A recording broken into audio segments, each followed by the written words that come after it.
Assalamualaikum warahmatullahi wabarakatuh. Alhamdulillah wa syukurillah wa la hawla wa la quwata illa billah. Rabbi shrah li sadri wa yassir li amri wahlul 'uqdatam min lisani yafqahu qawli. Kaifa halukum ayyuhat tullabah? Bagaimana kabar kalian murid-murid? Semoga kita semua masih di dalam perlindungan Allah Subhanahu wa taala dan masih diberikan keberkahan serta kemudahan ilmu dari Allah Subhanahu wa taala. Oke anak-anak, mengingat padatnya materi yang akan Bapak sampaikan di hari ini, maka dari itu langsung kita mulai saja. Kita mulai terlebih dahulu dengan berdoa. Kita mulai dari ta'awudz, basmalah, dan doa raditubillahi robba bersama-sama. Wahid isnain salasah. A'udzu billahi minasy syaithanir rajim. Bismillahirrahmanirrahim. Raditu billahi robba wa bil islami dina wa bi muhammadin nabiyya wa rasulah. Rabbi zidni ilma warzuqni fahma. Amin. Amin amin ya rabbal alamin. Oke, semoga dengan doa tersebut kita diberikan kemudahan serta keberkahan ilmu dari Allah Subhanahu wa taala. Baik, langsung saja. Baik anak-anak, di sini Bapak ingin sedikit mereview dari tugas kemarin ya. Jadi kemarin itu ada beberapa yang masih salah, terutama pada cara pembuatan fi'il amr yang di poin 3. Ini banyak sekali kesalahan di sini. Oke. Jadi poin 3 dan poin 4 ini berlainan ya anak-anak ya. Jadi sesuai dengan harokat huruf sebelum huruf terakhir. Oke, fokus ya. Jadi cara pembentukan fi'il amr yang seperti yang Bapak sampaikan kemarin itu diambil dari fi'il mudhari'nya. Contoh ya, makan, akala, yakulu. Akala fi'il madhinya, yakulu fi'il mudhari'nya. Seperti itu anak-anak. Nah, fi'il amr diambil dari yang yakulunya, yang fi'il mudhari'nya. Oke, seperti itu. Nah, kemudian dibuang ya-nya, kemudian disukunkan huruf terakhirnya, ditambah hamzah wasol, kemudian hamzah wasolnya diharokati sesuai dengan harokat huruf terakhir sebelum huruf terakhir. Jadi huruf sebelum huruf terakhir. Itu kan yakulu, yakku, yakuluku. Nah, sebelum huruf terakhir kan kaf, itu kafnya berharokat dhammah. Yakku, nah, yakulu, yakku. Nah, berarti kalau dhammah, maka hamzah wasalnya diharokati dengan dhammah menjadi ukul. Seperti itu. Oke, untuk lebih cermatnya seperti ini anak-anak. Bedakan ya antara poin ketiga dan poin keempat. Ini berkaitan dengan harokat hamzahnya nanti. Ingat anak-anak, jika harokat sebelum huruf terakhir berharokat fathah atau kasroh, maka hamzah wasolnya tersebut diberi harokat kasroh. Jadi seperti ini anak. Semisal nanti harokat huruf sebelum huruf terakhirnya itu berharokat kasroh atau fathah, maka hamzahnya ini yang di depan itu diharokati kasroh.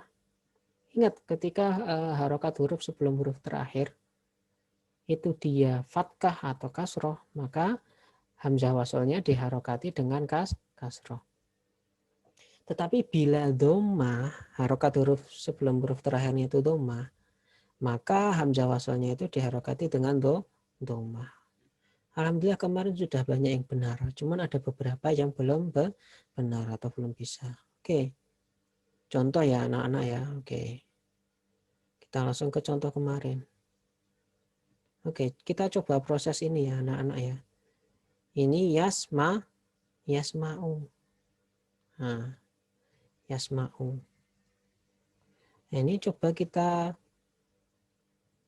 proses ya anak-anak ya. Oke. Pertama kita hilangkan ya-nya ini. Kemudian ainnya disukun. Ini semula ainnya dhammah menjadi sukun. Ya-nya dibuang, ainnya disukun. Kita copy paste saja biar cepat. Oke, ya-nya dihilangkan.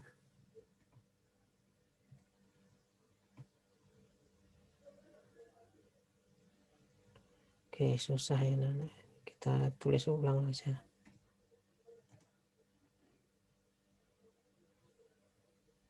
Oke, kita tulis ulang. Sukun.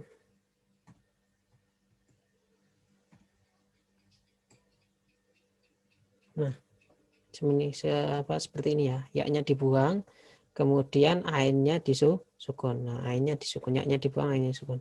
Kemudian depannya kita taruh hamzah. Oke, tinggal mengharokati hamzahnya ini mudah anak-anak, tinggal mengharokati hamzah. Cuman hamzahnya ini hanya bisa diharokati kasroh dan domah. Lah kapan diharokati kasroh, kapan diharokati domah? Diharokati kasroh bila harokat huruf sebelum huruf terakhir. Huruf terakhir kan ini ain, sebelum huruf terakhir berarti mim. Jika harokatnya ini fatkah atau kasroh, maka alifnya yang ini diharokati kasroh. Akan tetapi bila ini harokatnya domah, maka ini domah. Lah mimnya ini harokatnya apa? Harokatnya apa? Fatkah. Nah, berarti ininya di kasroh. Kita kasroh. Jadi apa anak-anak? Isma. Berbeda dengan ini. Oke. Coba ya. Oke, kita hilangkan ya-nya, kemudian huruf terakhirnya disukun.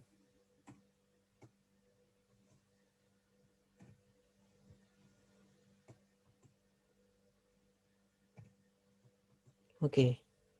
Sudah ya anak-anak, dibuang ya-nya, kemudian dak-nya disukun. Nah, kemudian ditambahi alif atau hamzah wasol. Nah, dilihat harokat huruf sebelum huruf terakhir. Ini berarti ya. Ini harokatnya domah, maka ininya di domah. Jadi nggak ada harokat fatkah di sini. Hanya kasroh atau domah di hamzah wasolnya ini.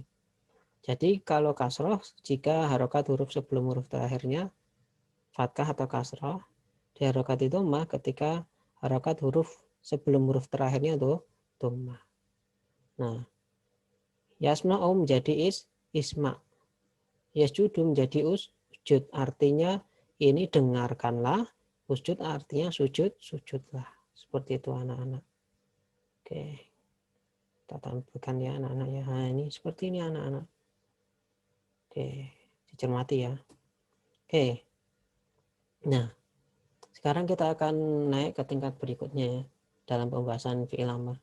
Ini macam-macam fi'il amr berdasarkan kata gantinya. Jadi ingat seperti fi'il madhi dan fi'il mudhari itu ya. Jadi kan fi'il madhi dan fi'il mudhari masing-masing ada 6 kemarin bentuknya. Untuk yang kata ganti huwa berbeda dengan yang hiya, untuk yang anta dengan anti ya berbeda, kemudian dengan ana dan nahnu juga berbeda. Nah, di dalam fi'il amr kasusnya juga sama. Ketika kalian memerintah ke laki-laki dengan memerintah ke perempuan, ada imbuhannya lain anak-anak. Oke, coba dilihat ya. Oke, macam-macam fi'il amr berdasarkan kata ganti. Fi'il amr atau kata kerja, kita baca ya, fi'il amr atau kata kerja perintah bila ditinjau berdasarkan kata gantinya, maka terdapat 6 jenis. Adapun yang diajarkan di kelas 6 ini hanya 2 jenis, yaitu fi'il amr yang memiliki kata ganti kamu laki-laki dan kamu perempuan. Itu saja. Jadi fokusnya adalah ketika kalian memerintah laki-laki dan ketika kalian memerintah ke perempuan itu beda. 2 itu saja. Yaitu anta dan anti. Seperti itu. Contoh ini ya, contoh. Kita pakai yang ini, yang tadi. Kita pakai yang ini. Isma mendengar. Isma berarti dengar dan dengarkanlah. Dari yasma'u mendengar menjadi isma mendengarkan dengan kalah. Oke. Nah, ini kamu laki-laki dengarkanlah menjadi isma. Jadi isma itu siapa yang kalian suruh? Laki-laki. Kamu laki-laki dengarkanlah. Contoh Muhammad. Muhammad Isma, kalian ngomong ke Muhammad, Muhammad Isma, Muhammad dengarkanlah. Tetapi kalau kalian menyuruh ke perempuan, satu orang perempuan, kamu perempuan dengarkanlah. Nanti menjadi Isma I, ketambahan ya sukun, sebelumnya harus kasroh. Seperti itu. Contohnya Fatimah. Kalau kalian nyuruh ke Fatimah dengan Muhammad, walaupun sama-sama menyuruh mendengarkan, beda. Kalau Muhammad, Muhammad Isma. Tetapi kalau Fatimah atau perempuan yang lain, Zainab, terserah ya. Zainab, Fatimah, siapapun. Contohnya Fatimah. Fatimah, Isma, Isma'i. Jadi ketambahan I, ada ketambahan apa namanya ya sukun. Itu kalau kalian menyuruh ke perempuan. Contoh, kalau Ali laki-laki berarti Ali Isma, Ali dengarkanlah. Tapi kalau Zainab perempuan berarti Zainab Isma, Isma'i. Seperti itu. Oke, kita praktekkan ya ini. Wahai Muhammad, dengarkanlah. Oke. Kita coba tulis ya.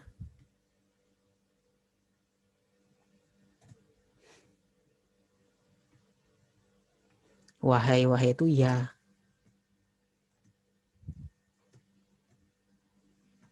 Ya Muhammad.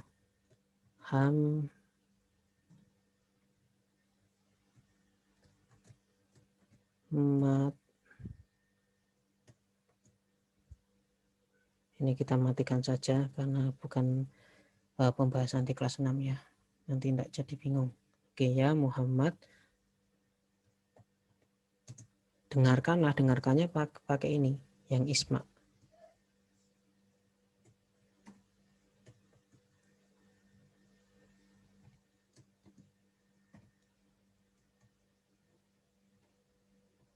Nah, ini.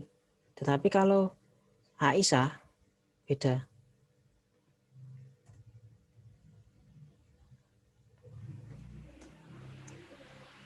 Ya.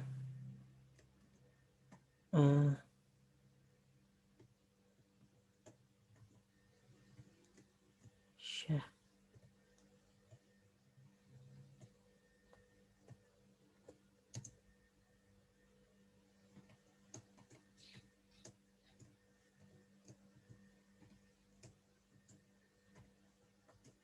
Isma'i. Seperti itu anak-anak. Oke, kita tampilkan. Oke, wahai Muhammad dengarkanlah. Ya Muhammad Isma. Wahai Aisyah dengarkanlah. Ya Aisyah Isma'i. Seperti itu anak-anak. Oke, ingat ya. Jadi ketika kalian menyuruh ke perempuan tinggal ditambah ini aja.